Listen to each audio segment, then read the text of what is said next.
जय हिंद दोस्तों। माफ़ी चाहता हूँ लेट से वीडियो बनाने के लिए। मेरे साथ एक घटना घट गया, इस वजह से मैं वीडियो नहीं बना पाया और तबीयत भी मेरा थोड़ा ठीक नहीं रहता है, इसलिए हॉस्पिटल जाना पड़ता है। पिछले भाग में मैंने आपको बताया था कि इंदिरा जी जब सूचना एवं प्रसारण मंत्री बनने के बाद उसके बाद की वीडियो स्टोरी सुनी। जो लोग इंदिरा के निकट संबंधी थे वे जानते थे कि इंदिरा में कार्य करने की अद्भुत क्षमता है। नेहरू जी इंदिरा जी के सामने जब कोई कार्य करने की अपनी इच्छा रखते थे तो इंदिरा उस कार्य को पूरा करने में अपनी पूरी क्षमता लगा देती थी। वह हमेशा अपने पिता की हर इच्छा को पूरा करने का प्रयास करती थी। नेहरू दिल्ली में राष्ट्रीय और अंतर्राष्ट्रीय जितने भी फैसले करते थे उसमें सबसे अधिक योगदान इंदिरा का ही होता था। लेकिन इंदिरा ने नेहरू के जीते जी कोई सरकारी पद स्वीकार नहीं किया। विदेशों के प्रधान लोग भी राजनीतिक निर्णयों में इंदिरा की बातों को बहुत अधिक महत्व देते थे। लाल बहादुर शास्त्री के सत्ता संभालने के बाद सन 1965 में पाकिस्तान ने भारत को युद्ध करने के लिए विवश कर दिया। इसलिए भारतीय सेना के नौजवानों ने पाकिस्तानी फौजी को ललकारा। दोनों के बीच युद्ध हुआ। युद्ध में पाकिस्तान को मुंह की खानी पड़ी। भारतीय सेना के जवानों ने पाकिस्तानी फौजी के छक्के छुड़ा दिए, फिर भी पाकिस्तान अपनी आदत से बाज नहीं आया। उसने जब जब भारत पर युद्ध थोपा है तब तब भारत ने उसके हौसले को पस्त किया है। सन 1965 में भारतीय सेनाओं की विजय पर पूरा भारत खुशी से फूला नहीं समा रहा था। इंदिरा ने भारतीय सेनाओं का मनोबल बढ़ाने के लिए कश्मीर का दौरा किया। उस समय कश्मीर में भ्रमण करना खतरे से खाली नहीं था, लेकिन इंदिरा ने निर्भीक होकर अब वहाँ अपने वीर जवानों को संबोधित किया। हमारे देश के वीर सिपाहियों, हमें यह कहने में बड़ा गर्व महसूस हो रहा है कि आप देश की सीमाओं पर रहकर जिस तरह से पाकिस्तान का हौसला पस्त किया है उसकी जितनी प्रशंसा की जाए कम है। आपने देश की समस्त जनता के मस्तक पर जो विजयी तिलक लगाया है उसकी खुशबू से पूरा देश सराबोर हो गया है। देश की सारी जनता आप पर नाच करती है। आज भारत का प्रत्येक नागरिक आपके साथ है। जब आप युद्ध लड़ रहे थे तो भारत की माँ बहनें आपकी सलामती के लिए ईश्वर से दुआएं मांग रही थी। वे मंदिरों में जाकर प्रार्थनाएं कर रही थी। उन्होंने यह सिद्ध कर दिया कि उनकी दुआओं में ईश्वरीय शक्ति विराजमान है। आज वही शक्ति आपके साथ काम कर रही है और आगे भी काम करती रहेगी। जय हिंद, जय भारत। इंदिरा गांधी पहले भारतीय नेता थी जो सन 1965 के युद्ध के बाद भी निर्भीक होकर कश्मीर का भ्रमण कर चुकी थी। शास्त्री जी उन्हें अपनी बेटी की तरह लाड प्यार करते थे, लेकिन उनकी जब मृत्यु हुई तो एक बार फिर इंदिरा को स्तब्ध हो रह जाना पड़ा। एक के बाद एक हुई राष्ट्रीय क्षति से इंदिरा के दिल को दहला दिया। प्रधानमंत्री की कुर्सी एक बार फिर खाली हो गई। ऐसे में भारत के नेता प्रधानमंत्री के पद को लेकर आपस में विचार विमर्श करने लगे। तरह तरह के लोग उस पद के लिए अपनी दावेदारी पेश कर रहे थे। उनमें से कुछ लोग ऐसे थे जिन्हें देश की जनता बहुत मान सम्मान देती थी। उन लोगों में एक मोरारजी देसाई भी थे। देसाई अपने सिद्धांत और निष्ठा के लिए बहुत लोकप्रिय थे। इनके बाद गुलजारी लाल नंदा थे, जिन्हें दूसरी बार भारत का कार्यवाहक प्रधानमंत्री बनाया गया था। वे प्रधानमंत्री के पद के लिए तगड़े उम्मीदवार माने जा रहे थे, जबकि इंदिरा उस पद की उम्मीदवारी में कहीं नाम भी नहीं था। उन दिनों कांग्रेस के अध्यक्ष के कामराज थे। उनके सामने प्रधानमंत्री पद को लेकर बड़ी चिंता थी। कुछ लोगों ने उनके आगे भी प्रधानमंत्री बनने का प्रस्ताव रखा, पर उन्होंने तमिल भाषी होने के कारण उस प्रस्ताव को ठुकरा दिया। उन्होंने सोच विचार कर इंदिरा के नाम का प्रस्ताव रखा। वे चाहते थे कि इंदिरा को प्रधानमंत्री पद के लिए निर्विरोध चुन लिया जाए, लेकिन मोरारजी उनके इस विचार से सहमत नहीं हुए। मोरारजी चुनाव पर जोर दे रहे थे।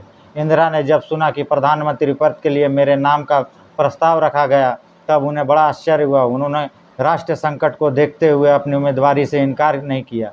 उनका नाम बड़े नाटकीय ढंग से उभर कर लोगों के सामने आया था। उस समय देश की जनता तरह तरह की अटकलें लगा रही थी।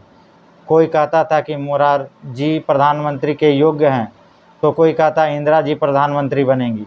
लेकिन विधि का विधान अपने अलग इतिहास रहा था। जिस दिन प्रधानमंत्री का चुनाव होना था उस दिन इंदिरा जी ने शांतिवन, राजघाट और 3 मूर्ति जाकर महापुरुषों की समाधि पर फूल मालाएं चढ़ाई। उसके बाद वे संसद भवन पहुंची। संसद में उन्हें देखकर लोगों को अपने प्रिय नेता जवाहर की याद आई। इंदिरा धीरे धीरे चलती हुई सभागार के पीछे एक स्थान पर बैठ गई। तभी समयानुसार चुनाव का कार्य आरंभ हुआ। संसद में जब तक मतदान हुआ तब तक वहां भारी उत्तेजना बनी रही। सदस्यगण अपना लंच करना भी भूल गए। वहां इंदिरा और मोरारजी के बीच सिद्धांतों की लड़ाई चल रही थी। तभी महाराष्ट्रीयन सदस्य दौड़ते हुए इंदिरा के पास आए। एक सदस्य ने उत्साहपूर्वक चिल्लाते हुए इंदिरा जी से कहा, बधाई हो इंदिरा जी, आप प्रधानमंत्री पद के लिए चुन ली गई हैं। और इसके बाद इंदिरा जी के पास बधाई देने वालों का तांता लग गया। सभी सदस्य खुशी से निहाल हो गए, पर इंदिरा जी गंभीर बनी रही। 355 सदस्यों ने अपना मत देकर इंदिरा को प्रधानमंत्री पद के लिए विजय घोषित किया था। उन सदस्यों ने इंदिरा के प्रति अपना अगाध विश्वास प्रकट किया था। इंदिरा उनके बीच विनम्रता की मूर्ति बनकर खड़ी रही। उन्होंने आगे की कतार में बैठे मोरारजी को नतमस्तक होकर प्रणाम किया। मोरारजी भाई, मुझे आपके आशीर्वाद की ज़रूरत है। आप मुझे आशीर्वाद प्रदान करें ताकि मैं अपने ऊपर आने वाली जिम्मेदारियों को निभा सकूं। इंदिरा ने मोरारजी से कहा, मेरा आशीर्वाद हर पल तुम्हारे साथ रहेगा। मुझे उम्मीद है कि तुम देश को बहुत आगे ले जाओगी।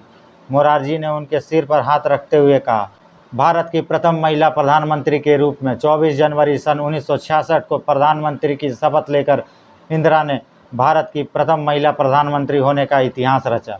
पद संभालने के बाद उन्होंने इलाहाबाद का दौरा किया। उन्होंने इलाहाबाद की जनता को बताया, मैं कांटों का ताज पहन चुकी हूँ।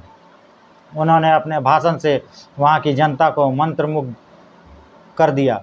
उन्होंने अपने मंत्रिमंडल में मोरारजी देसाई का उप प्रधानमंत्री बनाया। उनके और मोरारजी के संबंधों में कभी कोई कटुता नहीं आई। यह बात इंदिरा के विशाल हृदय को प्रदर्शित करती है।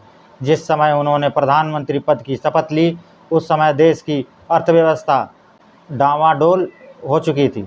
देश में सूखे का भयंकर संकट आ पड़ा था। पंजाब में सूबे की मांग जोरों पर थी। इंदिरा ने शीघ्र ही अपने मंत्रिमंडल का चुनाव किया। उन्होंने नवयुवकों को उप मंत्री और पार्लियामेंट के सचिव पद पर आसीन किया। इंदिरा ने अपने कार्यों को बलबूते पर शासन से लाल फीताशाही को काफ़ी हद तक समाप्त कर दिया। उन्होंने कहा, नियम बनाया था, मैं अपने कार्यालय और आवास दोनों जगहों पर रोज़ सुबह 1 घंटे लोगों से मिलूंगी और उनकी समस्या सुनूंगी तथा उन समस्याओं के निराकरण का पूरा प्रयास करूंगी। 16 से 18 घंटे काम करने का उनका नियम बन गया था। जब संसद का अधिवेशन चलता तब वे रात भर अपने कार्यालय में काम करती रहती थी। उन्होंने जब अमेरिका का दौरा किया तो वहाँ उनका जोरदार स्वागत किया गया। अमेरिका के राष्ट्रपति लिंडन बी जॉनसन बिना किसी पूर्व सूचना के इंदिरा से मिलने भारतीय दूतावास पहुँचे। वहाँ भोज का भी आयोजन किया गया था। जॉनसन सीधे इंदिरा जी के पास गए और उनके साथ बातचीत में व्यस्त हो गए। उन्हें भोज करने की कोई सुध-बुध नहीं थी। बहुत आग्रह करने के बाद वे इंदिरा जी के साथ भोज में शामिल हुए। अमेरिका की जनता ने इंदिरा की व्यक्तित्व की परख करके उनकी प्रशंसा की। वहाँ के राजनेताओं के अनुसार इंदिरा को कोई भी ताकत, छल, बल या धन से डिगा नहीं सकती थी। इंदिरा ने लंदन, पेरिस और मॉस्को का भी दौरा किया। इससे वहाँ के लोगों को लगा कि इंदिरा का लगाव अमेरिका के साथ साथ हमसे भी है। इंदिरा अमेरिका से उस समय भारत की आर्थिक और खाद्य समस्याओं के लिए पर्याप्त सहायता प्राप्त कर चुकी थी। जब वे भारत लौट कर आई तो कांग्रेस की एक बैठक में उनकी खाद्य नीति की बड़ी आलोचना हुई। लोग उन पर यह आरोप लगाने लगे कि अपनी समस्या को हल करने के लिए अमेरिका से मदद ले रही है। लोग उन्हें अमेरिका की पक्षधर कहने लगी। ऐसे में इंदिरा ने पार्टी के सामने बड़ी विनम्रतापूर्वक अपने वक्तव्य को रखा। उन्होंने कहा, यदि पार्टी को हमारी नीतियाँ पसंद नहीं है तो पार्टी किसी दूसरे नेता का चुनाव करने के लिए आज़ाद है। उनको इस कथन पर पार्टी के लोगों की बोलती बंद हो गई। इंदिरा की चुनौती को स्वीकार करना किसी के वश की बात नहीं थी। उन दिनों भारतीय सीमा पर युद्ध का संकट फिर मंडराने लगा था।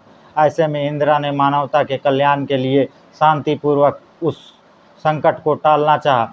उन्होंने अपने देश की एकता को मजबूत करते हुए विश्व की एकता में शांति स्थापित करने का प्रयास किया। जब अमेरिका उन्हें आर्थिक सहायता दे रहा था तब वह उत्तरी वियतनाम पर गोलीबारी कर रहा था। इंदिरा ने अमेरिका से कहा वह गोलीबारी बंद करे। इससे यह स्पष्ट होता है कि इंदिरा शांति को कितना महत्व देती थी। इंदिरा ने दिल्ली में एक सम्मेलन भी आयोजित किया था। सम्मेलन में यूगोस्लाविया के राष्ट्रपति टीटो और मिस्र के राष्ट्रपति अब्दुल नासिर को आमंत्रित किया गया था। उनके सामने इंदिरा ने अमेरिकी रुख की भर्त्सना की। इस पर अमेरिका भारत से नाराज हो गया और उसने भारत को सहायता देना बंद कर दिया। उस समय वह भारत में सूखाग्रस्त इलाकों के लिए 20,000 टन अनाज भेजने वाला था, मगर नहीं भेजा। इससे भारत को मुश्किलों का सामना करना पड़ा। फिर भी इंदिरा ने शांति का साथ नहीं छोड़ा। वे वियतनाम पर अमेरिका द्वारा की जा रही गोलीबारी की आलोचना करती रही। आगे की कहानी फिर एक दिन बाद आएगी, क्योंकि कल फिर मुझे हॉस्पिटल जाना है। प्लीज़ मुझे सपोर्ट करें, सब्सक्राइब करें, लाइक करें, शेयर करें और एक प्यारा सा कमेंट करें। जय हिंद दोस्तों।